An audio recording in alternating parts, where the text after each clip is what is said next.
On the day after Thanksgiving in 1998, a police officer responded to a 911 call at an apartment in a Florida beach town.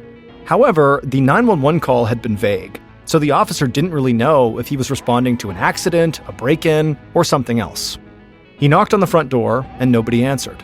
He tried the doorknob, but it was locked. So the officer walked around the outside of the apartment, and he found an open window that led into the kitchen. The officer climbed in the window and then made his way through the apartment, and at first, everything looked totally normal. But then he came to a door at the end of a hallway that was slightly cracked open. The officer opened the door, stepped inside, and could not believe what he saw. But before we get into that story, if you're a fan of the strange, dark, and mysterious delivered in story format, then you've come to the right podcast, because that's all we do, and we upload twice a week, once on Monday and once on Thursday. So if that's of interest to you, please sneak into the Follow Button's bathroom while they're sleeping and replace their toothpaste with superglue. Okay, let's get into today's story.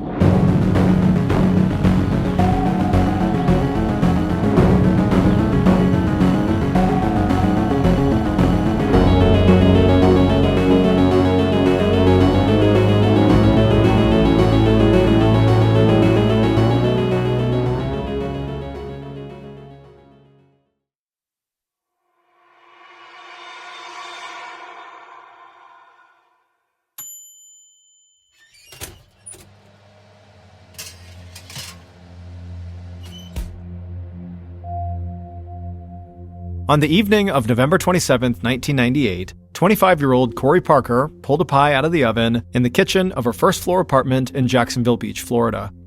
She put the pie down on the counter near the open kitchen window to help it cool. This pie was one of a few that Cory had made in preparation for Thanksgiving, which was the following day. Cory had always loved Thanksgiving, but she was really looking forward to the holiday this year. A few months earlier, she had moved from Rochester, New York to Jacksonville Beach. So this was the first time she'd lived on her own, and the first time she was going to celebrate what she called Friendsgiving. Cory and a bunch of others who weren't spending the holiday with family were all making different Thanksgiving foods and getting together at a friend's house on the holiday. Cory cleaned up the small mess she'd made while baking all day, she walked through the apartment to the bathroom, and she took a shower. After her shower, Cory did her makeup and her hair, and then went to her bedroom closet. She scanned the clothes that were hanging up, and she grabbed a pair of black pants and a blue velvet tank top. Then she picked up her favorite pair of black high heels, stepped into her room, and got dressed. She walked through the apartment, grabbed her keys off the coffee table, and headed outside. Cory locked the door behind her, and then walked down a sidewalk that led past several small apartment buildings just like hers. Each of the buildings looked like an old house that had a few apartments in it. Cory loved this spot in the small beach town where she lived, because this was the first place where she felt like she was truly independent. But she also loved it because the apartments close to hers were home to a lot of other young people. And tonight, Cory saw a bunch of them hanging out outside. She saw people drinking beer and smoking in front of their apartments. Her teenage neighbor from the building behind hers was listening to music on a second-floor balcony, and others were walking to their cars to go out for the night. Cory could also see people who had spent the day drinking at the nearby beach, laughing and stumbling down the street that ran in front of the apartment buildings. The noise and near-constant activity around the apartments drove some people crazy, but Cory liked it when there were a lot of people around. She thought it was fun, but it also made her feel safe to know that she was not out there by herself at night. Because recently, some of the women who lived nearby had caught a peeping Tom watching them through their windows. None of the women had gotten a really good look at him, but they thought he looked like a middle-aged man, and that there was a good chance he lived in one of the apartments. But tonight, there were plenty of people out, so Cory didn't worry about some strange man creeping around the apartments trying to spy on young women. Cory stepped off the sidewalk and crossed a small patch of grass to where her car was parked on the street. She got in, started the car, cranked up her stereo, and sped off down the street. She drove for a few blocks and pulled onto a road that ran alongside the beach and was lined with bars and restaurants. This was the town's main drag, and it was already packed with cars and people. Jacksonville Beach was a resort town that hosted a lot of tourists who came to spend time at the beach and to enjoy themselves at all these touristy bars and restaurants down by the water. Cory worked as a waitress at one of those kinds of restaurants, and she enjoyed it. It was exciting getting to meet and talk to people from all over the place, but when Cory and her friends went out, they preferred to go to places where the locals hung out. So Cory pulled off the main drag onto a side street, and a couple of minutes later, she saw the big lit-up sign for her favorite bar and lounge called The Ritz. Cory pulled into the Ritz parking lot, checked her makeup in the rearview mirror, and then got out of her car. As she walked across the parking lot, she could already hear the live music blaring inside. Cory showed her ID to the bouncer at the door, and then she stepped inside the club. And as soon as she did, it was almost like the whole place started moving in slow motion or something. Because when Cory walked inside, almost everybody turned to look at her. Cory was 5 foot 11 inches tall, and in her heels, she stood well over 6 feet tall. She was beautiful with long brown hair, and a lot of people who met her, especially when she was dressed up for a night out, just assumed she was a model or an actress. Cory didn't mind the attention, but recently she'd started dating a new guy and it was getting pretty serious. So she wasn't at the club to meet anyone new. She was there to spend time with one of her best friends and just to have a good time. Just then, Cory heard a loud scream over the music coming from somewhere behind her. She turned and her face lit up.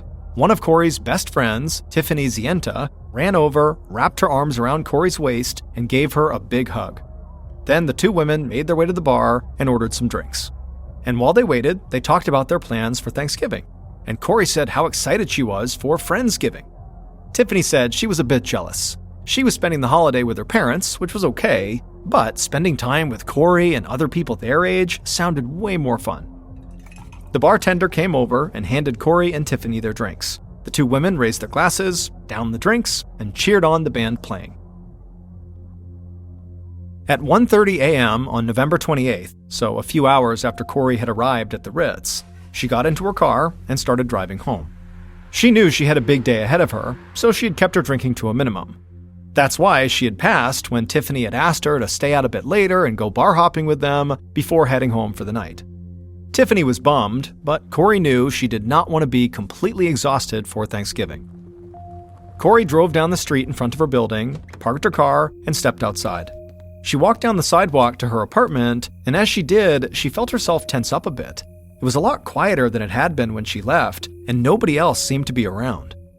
Cory approached her apartment, and she saw a few people out on their balconies in the buildings next to hers and behind hers, and this made her relax a bit. She unlocked her front door, went inside, and locked the door behind her. Then she dropped her keys on the coffee table and went to her bedroom. She slipped off her heels and tossed the shoes and her purse onto the floor, and then she got undressed, climbed into bed, and fell asleep pretty quickly. But just a little later, Cory woke up, startled. It was dark and she was disoriented, but she thought she heard someone breathing.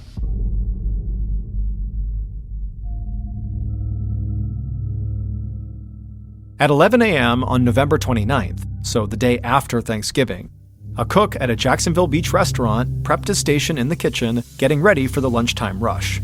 The cook glanced at his watch and stopped what he was doing. He walked out of the kitchen and scanned the restaurant floor, and he got worried when he didn't see Cory. The cook and Cory not only worked together, but they were also friends, and so they would let each other know if they were going to miss a shift. So the cook quickly met with some of the waiters and other kitchen staff to see if any of them had seen or heard from Cory this morning, but none of them had. And one of the waitresses said she was really concerned because she had called Cory the day before when she had heard from a mutual friend that Cory had not shown up for Friendsgiving. The restaurant manager came over and he said he was worried too. He'd tried calling Cory a couple of times this morning and hadn't heard back, and it was not like her to just blow off a shift without calling in. The manager asked the cook if he knew where Cory lived. The cook said he did, so the manager asked him to go by Cory's place to check on her and make sure she was okay. The cook took off his apron and then walked out to his car and sped out of the parking lot. A few minutes later, he arrived at Cory's apartment. He went up to the front door and knocked, but nobody answered. He knocked again, but it didn't sound like anybody was inside the apartment. And so the cook walked around the apartment to the back, and he found Cory's bedroom window. He looked inside, and he could see part of Cory's room through a small opening in the blinds. He thought he saw Cory, or at least her legs, lying in her bed. He knocked on the glass and waited, but he didn't see any movement inside. So he pressed his face right up against the window to get a better look, and immediately he felt his heart start to race. He turned away from the window and ran as fast as he could back to his car and sped back to the restaurant. The cook ran inside, and the manager and the other staff members could tell something was obviously wrong, but the cook didn't even say a word. Instead, he ran to the front counter, grabbed the phone, and dialed 911.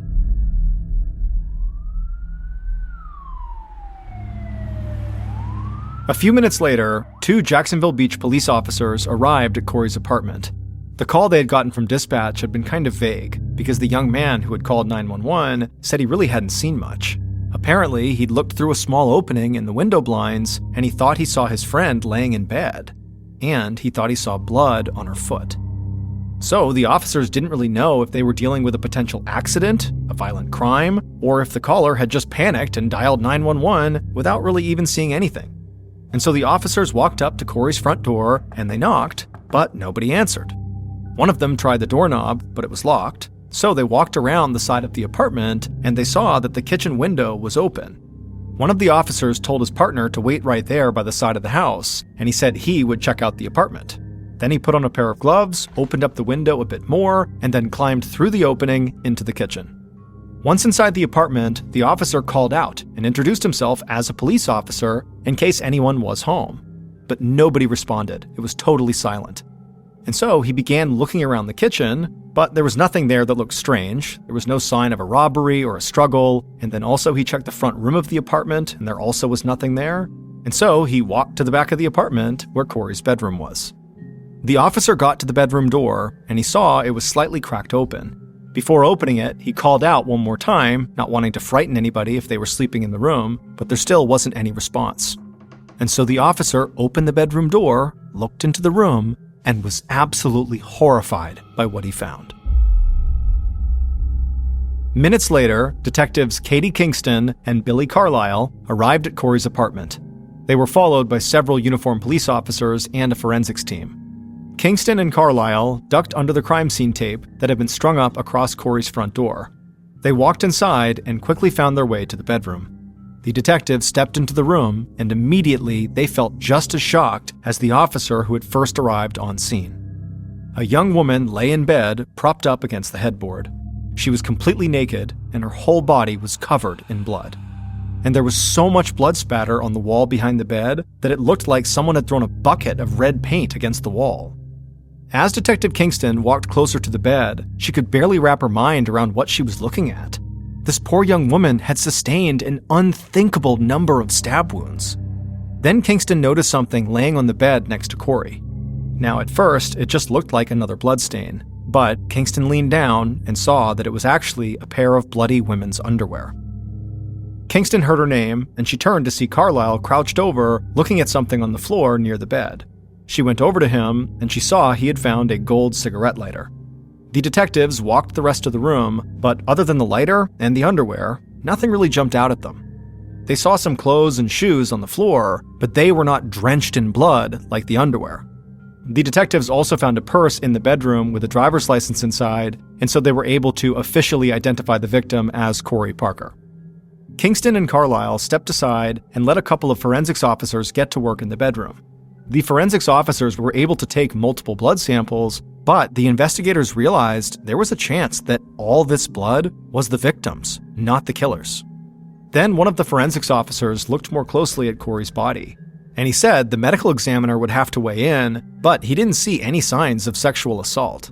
And so Kingston and Carlisle theorized that, maybe Cory had just gone to bed naked, or maybe the killer had stripped off her underwear either during the attack or afterwards for some unknown reason. The forensics officer motioned for the 2 detectives to look, and when they leaned down, they saw a strand of hair on Cory's underwear, and it definitely did not match Cory's. And so the detectives believed that, given the location of this piece of hair on her underwear, and the insane level of violence inflicted on Cory, meant they were most likely looking for a current or former intimate partner.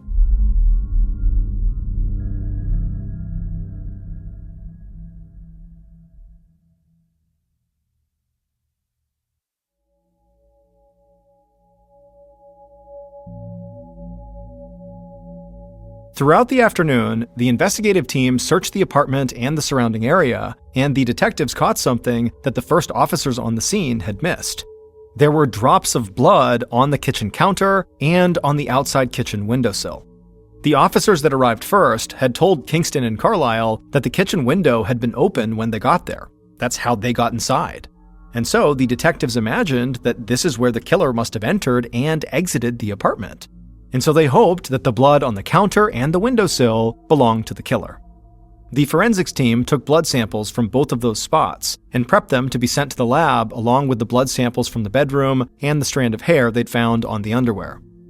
In 1998, DNA testing was starting to evolve, but the process was still slow, and it was not always as effective as it is today.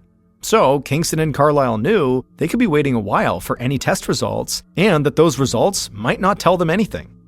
In the meantime, they wanted to speak to people who might have seen something that night or who knew Cory well. That afternoon, the detectives canvassed the apartment buildings nearby, and several people who had been on their balconies or in front of their apartments thought they had seen Cory leaving her apartment the night before Thanksgiving. And none of them had seen or heard anything strange in that area over the past 2 days. One neighbor also said she had met Cory's new boyfriend, and she provided enough information that an officer back at the station was able to quickly track him down. And it turned out the boyfriend was away visiting his family for Thanksgiving, and the officer was able to find proof that he had taken a flight days before Cory was killed, so detectives Carlisle and Kingston did not consider the boyfriend a prime suspect. But Cory could have been seeing someone else, or she could have had ex-lovers who were jealous about her new relationship. So, after getting confirmation about the boyfriend's alibi, Kingston and Carlisle got in their car and drove a few blocks away to the restaurant where Cory had worked, hoping one of her coworkers might have additional information about Cory's personal life. They walked in, and the whole place felt like something heavy was hanging over it. The staff were going about their jobs, but it was obvious they were all waiting for news on their friend, Cory. Kingston and Carlisle pulled the manager into the kitchen, and the manager quickly waved over the cook who had called 911. Then the detectives told them that Cory had unfortunately been found dead inside of her apartment. The cook immediately started crying, and the manager closed his eyes and tried to fight back tears. Kingston told them the police would need to talk to everybody at the restaurant who knew Cory, but for now, they wanted to know if there was somebody working there who might have had an intimate relationship with Cory, a boyfriend or even a casual fling. The manager and the cook looked at each other like they were thinking the same thing. The cook said Cory was not actively seeing anybody from the restaurant, but there was a dishwasher who worked there named Eric Ely who wished he had a relationship with Cory. Detective Carlisle asked if he meant that this guy Eric had a crush on Cory, but the cook just shook his head and told the detectives that Eric did not just have a crush on Cory. He was completely obsessed with her. The following day, detectives Kingston and Carlisle sat in an interview room waiting for the dishwasher, Eric Ely, to arrive. Eric had not been at the restaurant the previous day when the detectives were there, but they had spoken to several other staff members about him, and almost all of the women they spoke to at the restaurant said the same thing. Eric was a total creep, and he harassed Cory way more than he harassed anybody else. An officer led Eric into the interview room, and he took a seat across from the detectives. Eric was in his 20s, he had long light brown hair, and as he sat down, he smiled at the detectives. Eric already knew that Cory had been killed, and so Kingston didn't waste any time with pleasantries. She wanted to press Eric right from the start. She leaned across the table and asked Eric point blank if it was true that he was obsessed with Cory. Eric smiled a bit wider and said maybe he was a little obsessed, but Kingston immediately went after him. She said police knew he was more than just a little obsessed. They knew that he had asked Cory on multiple occasions to spend Thanksgiving alone with him, and that even after she turned him down every time, Eric had made a huge Thanksgiving feast and then planned to try to guilt her into coming to his apartment. The smile on Eric's face disappeared. He looked at Kingston and admitted that he was completely obsessed with Cory. But he said he just wanted to spend time with her. He would never hurt her. But then Eric said something that took the detectives by complete surprise. He asked them how Cory was killed. Without missing a beat, Carlisle asked Eric how he thought Cory might have been killed. And Eric immediately got this look on his face like he was having a daydream or something, and then he said he thought the killer probably attacked Cory while she was tired or sleeping and stabbed her. The detectives both looked stunned. Eric had just described, at least in a general way, how Cory had actually been murdered. So Kingston said it sounded like Eric knew a lot about the murder. And what Eric said next stunned the detectives even more. Eric smiled again and told them that maybe he knew how the killer did it because he had fantasized about doing the same things. Kingston asked in a calm voice what kind of fantasies Eric had, and Eric said sometimes he fantasized about raping and murdering women. But before the detectives could even react, Eric said those were just fantasies. He never acted on them, and he never hurt Cory. Kingston and Carlisle talked to Eric for a while longer, and then they ended the interview. They told him he could go, but they made it clear he should not leave town. An officer came in and escorted Eric out of the interview room, and for a second, Kingston and Carlisle just sat there without talking. Neither of them had ever had an interview go like this. They'd never seen anyone discuss their secret desire to rape and kill so easily, especially when they were claiming they didn't do anything. There was no question in their minds that Eric was their best lead by far, but they also knew that they couldn't arrest him just because he had dark and violent thoughts. So they just hoped when the DNA results came in, they would have a clearer idea if Eric was the killer. But in the meantime, they wanted to get a better idea of Cory's last few hours alive. So they talked to some of her friends and eventually tracked down Tiffany Zienta, Cory's friend who had been at the Ritz with her on the night before Thanksgiving, and as far as police knew, was the last person to see Cory alive. In the week following Cory's murder, Kingston and Carlisle sat down with Tiffany in the same interview room where they had met with Eric. But the situation was a lot more relaxed, and the detectives told Tiffany they were just trying to get a better picture of Cory's movements on the night before Thanksgiving. Tiffany told them she had met Cory at the club and said they went there together a lot. And then, without any prompting, Tiffany started talking about how beautiful Cory was and what an amazing person she was, and how being around her was just different than being around other people. The detective smiled, nodded, and listened, but both of them thought the same thing. It was completely normal for someone to talk about how great and how pretty one of their friends was, but something in the way Tiffany spoke about Cory felt different than that. So when Tiffany stopped talking, Kingston asked if she and Cory had been more than just friends. Did they ever have an intimate relationship? But Tiffany shook her head and almost laughed. She said no, she and Cory were just really good friends, they had a lot in common, and they loved hanging out together. Then Kingston asked when Tiffany had last seen Cory. At this, Tiffany lowered her head, and it was clear she was starting to cry. She said they left the club sometime around 1:30 a.m., and she asked Cory to go have some late-night drinks with her and a few other friends, but Cory had said she just wanted to go home. Tiffany said she called Cory around 2:15 a.m. just to make sure she had gotten home safely, but nobody answered. Tiffany figured Cory had already gone to bed, and so that's why she didn't try calling back again. The detectives thanked Tiffany for coming in and told her they would follow up with her soon. Tiffany said she would do everything she could to help, and then she left. But in the days following the interview, the detectives worked with the phone company and retrieved all of Cory's recent phone records, and despite what Tiffany had said, there was no record of her calling Cory at 2:15 a.m. or any time after they supposedly left the club. And so after finding that out, Kingston and Carlisle wanted to speak to Tiffany again right away. But when they called Tiffany, they discovered she had left town, and soon after that, they were told by the lawyer she'd just hired that Tiffany would no longer help with their investigation.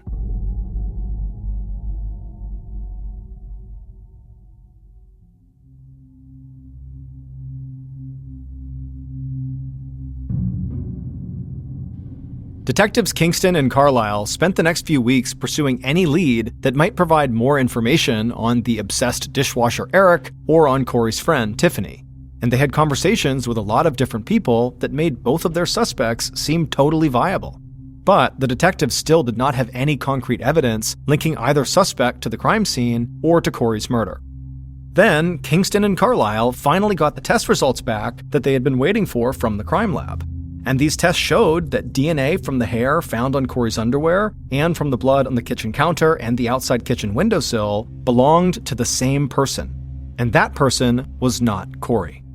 But the DNA did not match any samples the crime lab had on file or any samples that had been entered into the FBI's national DNA database. So this meant the police had proof that another person had been in Cory's apartment on the night she was killed, but they had no idea who that person was.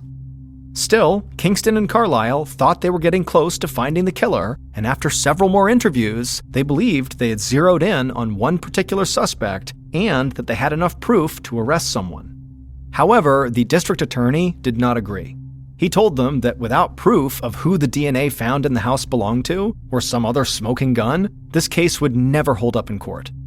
This news from the district attorney felt like a gut punch to Kingston and Carlisle. And no matter who they talked to or what information they got, they could not find the type of evidence that would enable them to make an arrest. And so the investigation started to slow down, and Kingston and Carlisle started to run out of options. The case remained open, but it was no longer the department's top priority, and Kingston and Carlisle had to focus on other work. In late May of 2000, about 18 months after Cory's murder, a man named William Rensler sat on the dock of a lake near Jacksonville Beach, fishing with two of his friends. Rensler referred to himself as a fugitive specialist, but most people called him a bounty hunter. Rensler had tracked down criminals and bail jumpers, and he was skilled at finding people who had seemingly disappeared. Recently, Jacksonville Beach Police had put up a reward of $20,000 for anyone who could provide information that would lead to an arrest in Cory's murder. And once Rensler started looking into the past investigation, he became confident he could close the case, bring Cory's family some peace, and collect the reward money. Rensler laid his fishing rod down on the dock. He grabbed a beer from a cooler sitting next to him, he cracked it open, and then pulled out a thick file folder from his leather bag. He sipped from his beer and started looking over his notes on Cory's murder. Rensler's two friends, like everybody in town, knew about the case. They took a seat next to Rensler on the dock, they each grabbed a beer too, and asked him how it was going. Was he close to finding the killer? Rensler said he had interviewed a bunch of people connected to the case, but there was one person he really wanted to talk to that he just couldn't find. He pointed to this person's name in his notes, and both of his friends almost spit out their drinks. Rensler asked what was going on, and his friends said they both knew the person he was looking for because they had worked with them at a restaurant, and they told Rensler there was something really weird about this person.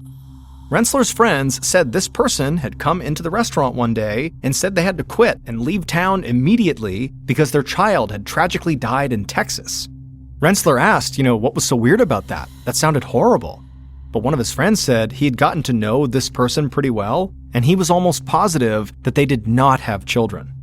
Rensler took a swig of his beer and then asked his friends if they remembered when all this happened. And one of them said, this person he was looking for had left town around Thanksgiving about 1.5 years ago, not long after Cory Parker's murder. It would take a couple of months, but Rensler, the fugitive specialist, tracked down this person who had skipped town soon after Cory's murder. Rensler had traced their movements to Texas and then eventually discovered they had moved to a town in Maryland about 800 miles away from Jacksonville Beach. Once Rensler had this information, he informed detectives Kingston and Carlisle where this possible suspect was now living, and the detectives caught the next flight to Maryland to try to secure a DNA sample.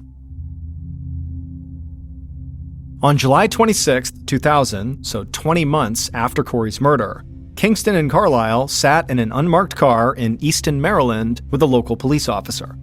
The detectives were watching the suspect who was smoking a cigarette in a parking lot while on a break from work. And Kingston and Carlisle could not believe their luck. A discarded cigarette butt was perfect for getting a DNA sample, because the suspect's spit and saliva would be all over it. And so they watched their suspect smoke for several minutes, and when it looked like the cigarette was about to be out and they might flick it onto the ground, they felt a surge of adrenaline. But then, Kingston and Carlisle watched in horror as the suspect carefully put the cigarette out on the ground and then slipped the butt behind their ear. The detectives looked at each other. The suspect very likely knew they were being tailed by the police. The suspect turned to walk back into work, but before opening the door, they leaned down a little and spit on the ground. Kingston and Carlisle practically wanted to start cheering. They waited for the suspect to go inside, and then Carlisle got out of the car, ran across the parking lot, collected the spit off the ground, and ran back to the car. A little bit later, Kingston, Carlisle, and local police officers delivered that sample to the FBI's DNA lab, which is only about 70 miles from where they were. And when the FBI conducted their tests, they were able to match the DNA from the suspect's spit to the DNA samples taken from the hair and blood found in Cory's apartment. The fugitive specialist, the bounty hunter, William Rensler, had indeed led the detectives right to Cory's killer.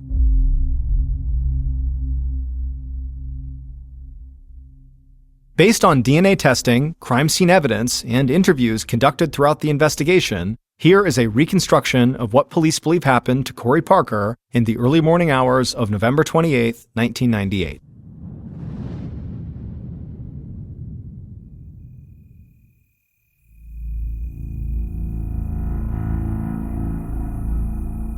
At about 2 a.m., the killer crept towards Cory's apartment, trying their best to stay low and out of any lights that were shining from people's porches and balconies. The killer made their way around Cory's apartment to the kitchen window, and it was still open. So, quietly, the killer climbed in through the window and into the kitchen. The whole apartment was dark, but the killer knew their way around well enough. So they walked through the front room and down a short hallway to Cory's bedroom. They reached the bedroom door, and it was cracked open. The killer took a breath and opened the door just a little more and stepped into the bedroom. In the light coming through the window, the killer could see Cory sleeping in her bed, and they saw Cory's underwear laying near her leg on top of the comforter. The killer got excited and started breathing heavily. Then suddenly, Cory woke up. She heard someone breathing and saw a shadow near the foot of her bed. But before she could scream, the killer lunged at the bed and ripped the comforter off of Cory. The killer could see she was naked, and they leapt on top of her. The killer pinned Cory down, but Cory's arms were long and she was fast, and she fought back. The killer didn't see it, but in the struggle, their gold cigarette lighter tumbled out of their pocket and onto the floor. Cory slashed her hands and nails at the killer and cut into the palm of their hand and ripped at their hair. Then the killer grabbed Cory's head and slammed it against the headboard. With Cory suddenly stunned and woozy, the killer reached down and covered her mouth with one hand and reached around and grabbed the knife out of their pocket with the other. Then the killer raised the knife, and Cory put up her arms to try to defend herself, but the killer just cut at her arms, knocking them out of the way. Then the killer raised the knife again and stabbed Cory in the chest. The killer pulled the knife back up and stabbed her in the chest again and again, and Cory's body went limp and slumped against the headboard. But the killer did not stop. They kept stabbing as blood splashed onto the wall and ran down Cory's body onto the bed. Finally, the killer did stop, and they looked down at Cory. They had just stabbed her 101 times. The killer climbed off the bed and staggered back. They could barely think or see straight, but they made their way out of the bedroom and through the apartment. They walked into the kitchen, steadied themselves on the counter for a second, and then they climbed through the open window, leaving a little bit of blood on the windowsill. Once outside, the killer crouched back down and rushed through the darkness to the apartment building right behind Cory's. It would turn out the obsessed dishwasher, Eric, who had admitted to having fantasies about rape and murder, did not kill Cory. And neither did her close friend Tiffany, who police thought might have been infatuated with Cory. In fact, the killer was not somebody who police had suspected early on. It was a 17-year-old named Robert Denny, Cory's teenage neighbor who often hung out on his second-floor balcony in the apartment building right behind Cory's. Robert was not the peeping Tom who had been spotted in the area, but he did spend a lot of time spying on Cory. From his balcony, he could watch her in her apartment or when she went out to sit on her back porch. Police had talked to Robert when they talked to Cory's other neighbors, but he didn't seem to know her, and his age played in his favor. Police simply didn't believe that this crime had been carried out by a teenager. But when police later discovered that Robert had left town not long after the murder, they did start to reconsider their thoughts about him. And they even wanted to arrest him, but the district attorney did not believe they had enough evidence to make the case stick. When the fugitive expert, William Rensler, learned from his friends that Robert had given a really bizarre reason for leaving town so soon after Cory's murder, Rensler became convinced that Robert had killed Cory. Soon, Rensler tracked Robert down and told Detectives Kingston and Carlisle everything he had learned about the young man. And so, the detectives headed to Maryland and secured the DNA sample from Robert's spit that matched with the DNA samples found inside of Cory's apartment. In addition to those samples, one of Robert's ex-girlfriends came forward and told police that the gold cigarette lighter found in Cory's apartment belonged to Robert. And finally, detectives discovered that Robert's own brother was in a Texas prison for murdering a woman by stabbing her 98 times. And authorities came to believe that by stabbing Cory 101 times, Robert was just trying to outdo his brother. Robert was sentenced to life in prison without the possibility of parole. To this day, he maintains his innocence.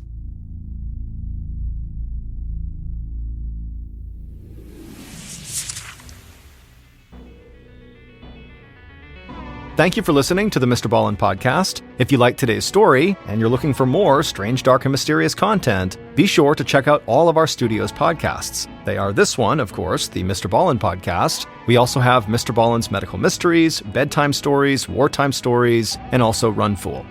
To find those other podcasts, all you have to do is search for Ballen Studios wherever you listen to your podcasts. To watch hundreds more stories, just like the one you heard today, head over to our YouTube channel, which is just called Mr. Ballen. So that's going to do it. I really appreciate your support. Until next time, see ya.